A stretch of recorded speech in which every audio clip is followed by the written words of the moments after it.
Pada topik ke-14, kita akan mempelajari tentang IT yang profesional. Pembahasan topik ke-14 adalah komunikasi dan profesional IT, prosedur operasional, dan etika hukum di industri IT. Komunikasi dan profesional IT. Untuk memecahkan masalah komputer, kita perlu mempelajari detail masalah dari pelanggan. Kebanyakan orang yang membutuhkan perbaikan komputer mungkin merasa stres. Jika Anda menjalin hubungan yang baik dengan pelanggan, pelanggan mungkin sedikit santai. Pelanggan yang santai memberikan informasi yang Anda butuhkan untuk menentukan sumber masalah dan kemudian memperbaikinya. Jika Anda berbicara dengan seseorang pelanggan secara langsung, pelanggan itu dapat melihat bahasa tubuh Anda. Jika Anda berbicara dengan pelanggan melalui telepon, pelanggan dapat mendengar nada dan intonasi Anda. Pelanggan juga dapat merasakan apakah Anda tersenyum.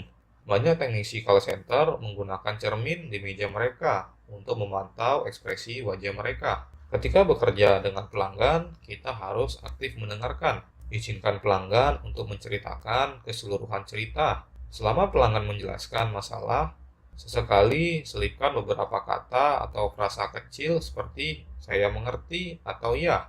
Jangan menyela pelanggan untuk mengajukan pertanyaan atau membuat pernyataan. Dengarkan dengan cermat ketika pelanggan Anda berbicara, dan biarkan mereka menyelesaikan pikiran mereka. Pertanyaan terbuka biasanya melibatkan informasi tentang apa yang pelanggan lakukan, apa yang mereka coba lakukan, dan mengapa mereka frustasi. Setelah mendengarkan pelanggan menjelaskan seluruh masalah, rangkum apa yang dikatakan pelanggan. Pertanyaan tindak lanjut harus ditargetkan, seperti pertanyaan tertutup yang berdasarkan pada informasi yang telah kita kumpulkan. Pertanyaan tertutup harus fokus pada mendapatkan informasi spesifik. Pelanggan harus dapat menjawab pertanyaan tertutup seperti ya ataupun tidak, ataupun menjawab secara sederhana atau dengan respon faktual. Saat berhadapan dengan pelanggan, terkadang lebih mudah untuk menjelaskan apa yang seharusnya tidak kita lakukan. Daftar berikut merupakan hal-hal yang tidak boleh kita lakukan ketika berbicara dengan pelanggan.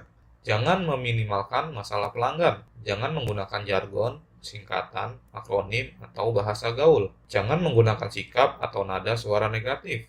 Jangan berdebat dengan pelanggan atau menjadi defensif. Jangan mengucapkan kata-kata yang sensitif secara budaya. Jangan mengungkapkan pengalaman apapun dengan pelanggan di sosial media. Jangan menghakimi atau menghina atau memanggil nama pelanggan dengan sembarangan. Hindari gangguan dan jangan menyela saat berbicara dengan pelanggan.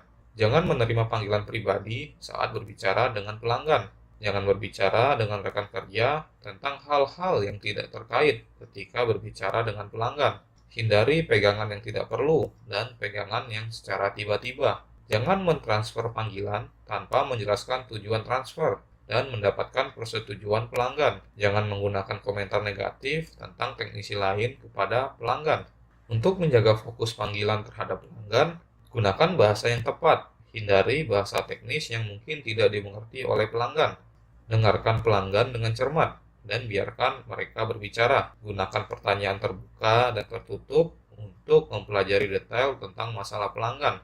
Beritahu pelanggan bahwa kita memahami masalah mereka dan mengembangkan cara percakapan yang ramah serta positif. Bagian berikutnya kita akan mempelajari tentang pertimbangan etis dan hukum. Dalam pertimbangan etis dan hukum, kita harus menghormati pelanggan serta properti mereka. Komputer dan monitor adalah properti, tetapi properti juga mencakup informasi atau data apapun yang dapat diakses, seperti email, daftar telepon, daftar kontak, rekaman, atau data di komputer, hard copy, informasi, atau data-data yang tertinggal di atas meja.